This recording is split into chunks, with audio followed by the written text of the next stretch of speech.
Now, I'll address the bigger discussion surrounding, of course, the release of this news, which is the fact that quarterback Spencer Rattler is not going to SEC Media Days with Shane Beamer and a couple of these other guys. Now, this is going to be, in my opinion, a much bigger story than it actually is, but there's a couple simple reasons I think why this is probably the case. First of all, it obviously would bring a bunch of undue and unwarranted attention and probably scrutiny from the media members if Spencer Rattler were to appear at SEC Media Days. While obviously Spencer Rattler might be probably the most talented, or at least one of the most talented players on this entire roster for South Carolina, that doesn't mean that, it's a guarantee that he has to be a representative at events like this. He obviously just showed up in Columbia back in February, and he hasn't been part of the program. And like I mentioned earlier, he does not fully grasp how much that this program has been through the last few years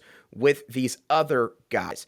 So, when you combine all of that together, I think that Shane has perfectly sound logic for why he wouldn't bring Spencer Rattler to SEC Media Days. I think that obviously it would bring a lot more of the attention to him and what happened at Oklahoma, why he lost a starting quarterback job.